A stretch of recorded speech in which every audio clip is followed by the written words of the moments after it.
प्रतिमाओं को अभिवादन करते हुए आज की जो ये 132वीं जयंती है डॉक्टर बाबा साहब अम्बेडकर की, और इस जयंती के अवसर पर मैं आप सभी को शुभकामनाएं देती हूँ।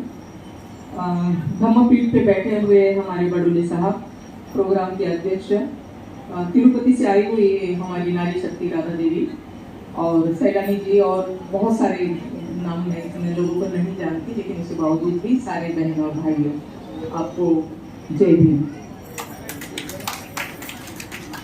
तो मैं एक दो बातें बताऊंगी, जैसे कि डॉक्टर बाबा साहब अम्बेडकर की जयंती जो है, हमने 125वीं जयंती यूनो में की, यूनाइटेड नेशन में की। सबसे पहले यूनाइटेड नेशन में अगर जयंती हुई होगी तो डॉक्टर बाबा साहब अम्बेडकर की हमने की, इस बात का हमें गर्व है। दूसरा, एक जैसे कि बाबा साहब के मिशन में काम करने वाली एक छोटी सी शख्स की हैसियत से मैं जो भी कर सकती थी समाज के लिए, अपने देश के लिए, वो मैं करती रही। तो इसी में से एक ऐसी भी था कि डॉक्टर बाबा साहब अम्बेडकर जब लंदन में पढ़ते थे तो उनका घर का एक किस्सा शायद आप लोगों ने सभी ने सुना ही होगा, लेकिन मैं फिर भी आप लोगों को बताना चाहूंगी कि जिन लोगों ने नहीं सुना होगा, ताकि वो लोग सुन सके और समझ सके।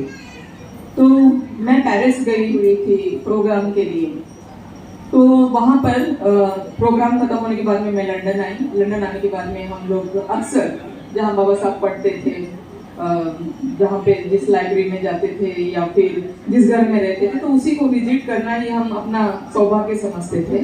तो इस तरह से हम लोग वहाँ पर जब गए तो हमने देखा कि फॉर सेल का बहुत बड़ा सा बोर्ड बाबा साहब के घर के बाहर लगा हुआ था। तो ये देख के बड़ा ताज्जुब हुआ कि ये कैसे इतने सालों में नहीं हुआ और अब क्यों हो रहा है और कैसे हो रहा है और क्यों। तो मेरे साथ में कुछ IAS ऑफिसर्स भी थे, तो उन्होंने कहा कि ताई, अगर गवर्नमेंट ने चाहा तो हमारी गवर्नमेंट इसको ले सकती है। तो मैंने कहा फिर हम लंदन में क्या कर रहे हैं, हम ताबड़तोड़ चलते हैं इंडिया और हमारी गवर्नमेंट को कन्विंस करते हैं कि भाई तुम ये ले लो। और हम लोग इंडिया आ गए। इंडिया आने के बाद में काफ़ी सारी मेहनत हमारे IAS ऑफिसरों ने और मेरे ग्रुप ने और हमने मिलकर की, लेकिन बदनसीबी से उस वक्त वो नहीं हो पाया। 2014 की बात है। नए इलेक्शन आ गए, आचार संहिता लग गई।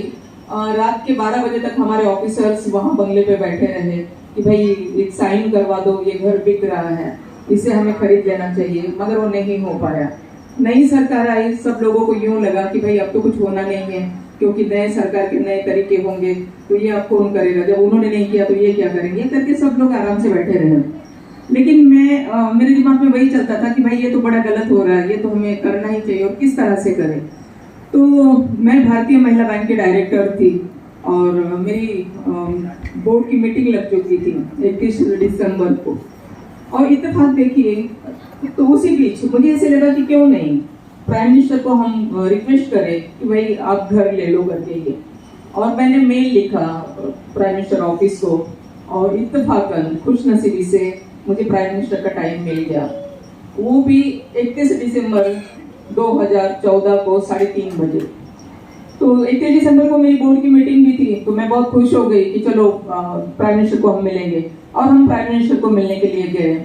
जब हम गए और उनको हमने ये बात बताई, तो वहाँ कुछ 2-4 लोग यूं भी बैठे हुए थे। तो उन्होंने कहा कि बताइए मैडम, क्योंकि साहब को दूसरे प्रोग्राम को भी जाना है, क्या काम है आपका, किस सिलसिले में बात करना चाहते हो। तो मैंने कहा बस मुझे 2 मिनट चाहिए, और मैंने साहब से बात शुरू की। तो मैंने कहा कि मैं जब लंदन गई थी तो वहाँ पर मैंने देखा कि डॉक्टर बाबा साहब अम्बेडकर जिस घर में रहते थे, उस घर के बाहर एक फॉर सेल का बहुत बड़ा सा बोर्ड लगा है, और वो घर जो है वो नीला हो रहा है। तो हम ये चाहते हैं कि क्यों ना सरकार इसे खरीद ले। तो वहाँ जो 2-3 लोग बैठे थे तो वो कहने लगे कि मैडम, सरकार के आप यही काम करने के लिए रह गई है, सरकार के पास और कोई काम नहीं है। और कल कोई आएगा बोलेगा साउथ अफ्रीका में गांधी जी का ये था तो वो ले लिया जाए, कोई कहेगा नेहरू का वो था। तो इस तरह से ये तो फिर सरकार यही सारे काम करती रहेगी। तो मैंने उनसे कहा कि नहीं, ये सारे जो है ये हमारे लिए बहुत अजीज है, लेकिन डॉक्टर बाबा साहब अम्बेडकर की बात कुछ और है। डॉक्टर बाबा साहब अम्बेडकर एक ऐसे स्टूडेंट जो 8 साल का कोर्स 2 साल में पूरा करते हैं, जबकि उनके पास खाने के लिए कुछ नहीं, सूखा पाव खाते हैं, रात रात भर जाके पढ़ाई करते हैं। और इतना करने के बाद उन्होंने क्या किया, इस देश में आके, इस भारत में आके इस देश को संविधान दिया, जिस संविधान से आज सारा देश चल रहा है। तो यकीन मानिए ये बात प्राइम मिनिस्टर को अच्छी लगी शायद, और उन्होंने मुझसे डायरेक्ट पूछा कि हाँ बताइए क्या प्राइस है उसकी। तो मैंने कहा कि साहब 40 करोड़ समथिंग, क्योंकि पाउंड में लिखा था लेकिन 40 करोड़ होते हैं। तो प्राइम मिनिस्टर ने तुरंत कह दिया कि कोई बात नहीं है, पीनट है सरकार के लिए, चलो ले लिया। तो हमें तो ऐसे लगा कि जैसे पंख फूट गए हो, और क्योंकि इतनी बड़ी बात, ना कोई मोर्चे निकाले, ना ही कोई डेलीगेशन लेकर गए, कुछ भी तो नहीं किया, सिर्फ 2 लोग गए, मैं और मेरे हस्बैंड, हम 2 ही लोग गए। और प्राइम मिनिस्टर के सामने हमने जब बात रखी तो उस बात को लेकर प्राइम मिनिस्टर ने ये कहा कि कोई बात नहीं, पीनट है सरकार के लिए, और उन्होंने वो यस कर दिया। लेकिन उसके बाद ये हुआ कि महाराष्ट्र में फिर फडणवीस जी ने कहा कि ये महाराष्ट्र को दे दिया जाए काम, क्योंकि बाबा साहब महाराष्ट्र के थे, तो हमें करने में बड़ा गर्व महसूस होगा। और वो काम हो गया। और इत्तेफाक देखिए कि आज वो जो घर है वो हमारे पास है, हमारे भारत के पास है। आज उस घर पे हमारे यहाँ से जो लोग जाते हैं, तो पता है, कोई कहेगा मक्का मदीना है, कोई कहेगा काशी है, वो तीर्थ स्थान बन गया है और लोग बड़ी खुशी से वहां पर जाते हैं। तो इस तरह से छोटी छोटी बातें जो भी मैं कर सकी मेरे समाज के लिए, मेरे देश के लिए, मेरे बाबा साहब के मिशन के लिए, वो मैं करती रही। अब बहुत सारे लोग ये कहते हैं कि भाई आप ऐसे इतनी बड़ी बनी कैसे, पहले वो सुनाओ, क्योंकि लोग ज्यादा ये सुनने में ज्यादा मतलब उत्सुक रहते हैं। अभी अभी भी मुझे नीचे से कोई बोल रहा था